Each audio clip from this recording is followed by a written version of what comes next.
He removed his headset, a smug, prideful grin on his face. He then swiveled around in his chair and picked his phone up off his desk before dialing the client's number. "Timmy," he said the moment he heard the client pick up. "I've got good news for you, mate." "Link, you found him? Did you get my money back?" "Why don't you open up that account of yours and see for yourself?" Link tapped his finger on the arm of his chair as he listened to the frantic typing and clicking on the other end of the phone. "Oh my God!" Never gets old. Never gets old, Link thought. "I can't believe... Well, hold on a minute. Where's the rest of it?" "My fee, remember? Took my cut before I sent it back, of course." "Timmy, most people are thankful that I don't charge up front." There was a pause on Timmy's end. "Right, sure," he said. "Thanks. I just hope this never happens again."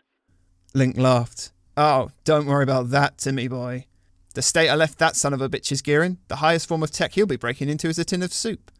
"Did you send the police to his place?" "Sure. Well, at least I hope so. The greedy twat lives in Spain, so I don't..." Link's sentence was cut short by his door buzzing. "She's earlier than usual," he thought. "All right, Timmy boy. Gotta go." "Okay, and thanks again." "No problem, mate. Have a good one." He hung up as he got out of his chair. He then took off his tracking gloves and placed them by his headset, before awkwardly making his way over the mess of wires that littered his floor, and finally stumbling into the hallway.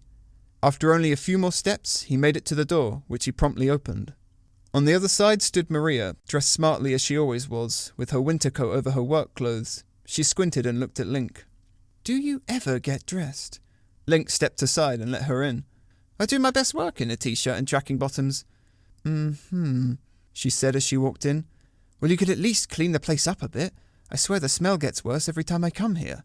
She walked down the hall and took a right into his workroom, whereupon Link quickly followed her in.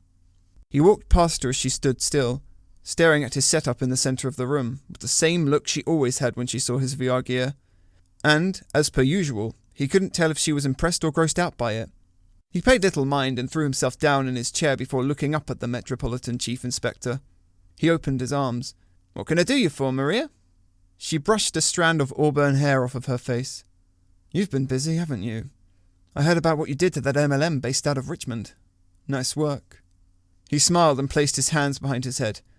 "Another day, another pyramid toppled." "You see, once you find where the bottom bits of their organisation live, you just got to yank them out. It's like Jenga." "Indeed. That being said, you did short-circuit the power of at least 3 council estates when you finally found them." Link shrugged. "Needed to be sure they were taken out." "It was just one flat, and there were only 3 of them running the MLM. That's more than just carelessness." Link had been doing this for so long now, Maria's worries simply washed over him, and now only made him smile. It made him think back to the day he first met her, when she personally came to see him after his arrest. She seemed a lot scarier back then, leafing through files, telling him how long he could be away for. In the end, he was only inside a month before she came to his cell, telling him that his talents, that she now called them, would be more useful outside of prison. 5 years later, after a sweet cut deal, Link liked to think he was the government's best asset. In many ways, Link felt like he was the closest thing to a real-life superhero. "I got the bastards, didn't I? They won't be tricking any more gullible mothers into selling bowel-rupturing natural oils. Job done."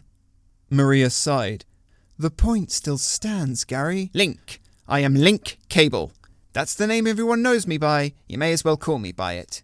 "Oh, for God's sake." Maria held up her hands. "Putting on a virtual reality headset and breaking the computers of cyberbullies does not make you bloody Superman." "Hey!" Link stood up.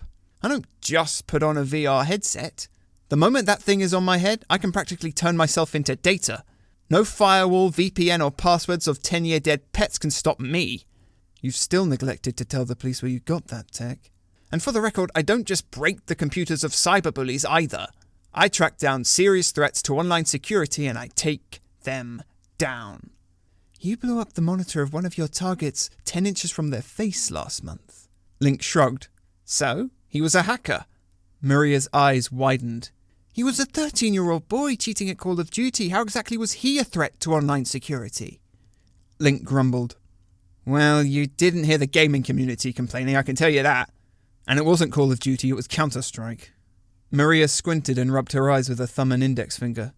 "Look, I'm more than aware of your actions and what you're capable of. I just hope you understand what kind of reach this technology gives you.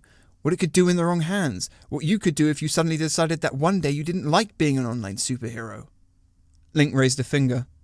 I prefer the term Spectre. He wiggled his fingers. Spectre's got a more mysterious vibe to it. Maria sighed and bore what looked like a look of genuine pain across her face. Please promise me you won't go off the deep end? That you'll at least try to restrict yourself from going too far and doing something harmful? Link crossed his arms. The government let me loose in cyberspace for a reason, don't they? And they certainly don't send the head of the bloody Met for a simple talking to. What have you got for me, Maria? The look on the Chief Inspector's face softened, but her brow was still heavy. She then reached into her winter coat and pulled out a file. Straight from the government. I know you haven't had one of these in a while. Cyber-terrorist. Has every bank in Europe terrified that their vaults will be emptied overnight. The government have agreed that they're more than capable too, after their warning shots. Warning shots, eh?